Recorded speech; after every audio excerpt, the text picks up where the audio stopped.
I found my ex-best friend's suicide note addressed to me a year after she disappeared. The truth was nothing like what everyone believed. The envelope arrived on my birthday, no return address, just my name and Olivia's unmistakable handwriting. The postmark showed it had been mailed from Seattle, 2,000 miles from the small Michigan town where we'd both grown up, where everyone believed she'd run away after our public falling out. My hands trembled as I opened it. Diapt Dear Maddie *sen. By the time you read this, I'll have been gone a year. The police will have stopped looking. The rumors will have settled into truth. And you'll have lived 365 days believing I hated you. *sen. I didn't run away. That night, after our fight at Emma's party, I drove to Crescent Bridge planning to jump. You were the only person who could have stopped me. But you weren't answering my calls, and why would you, as Zaneshan had just watched me betray you in the worst possible way. *sen. I stood on that bridge for 2 hours. Then a truck driver stopped and talked to me until sunrise. He'd lost his daughter to suicide, said he recognized the look in my eyes.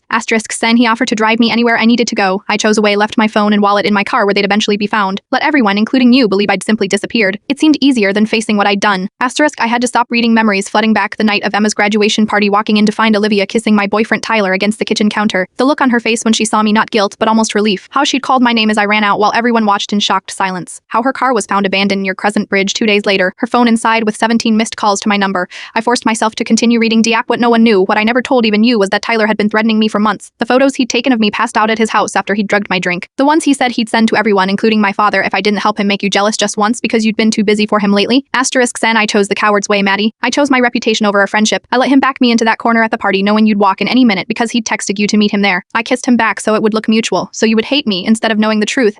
*sen. After you left, he smirked and said, "She'll never believe you now," and he was right. Who would believe the best friend who just betrayed them? I stopped reading again, nauseated. Tyler had spent weeks consoling me after Olivia's disappearance, helping organize search parties, holding me while I cried, all while knowing exactly why she'd gone. Diap, the trucker who saved me that night, runs a support network for trafficking survivors in Seattle, had been working with them, helping other girls escape situations like mine. I found purpose in this new life, but I couldn't let another birthday pass without you knowing the truth. ***, I am not asking for forgiveness. I am not even asking you to believe me. I just needed you to know that our friendship wasn't a lie, that I loved you like a sister, and that leaving you was the hardest part of disappearing. ***, I've enclosed the phone I kept hidden from Tyler with spurned of his threats. Do with them what you will, or throw them away and move on with your life. You deserve peace either way. ***, I miss you every day.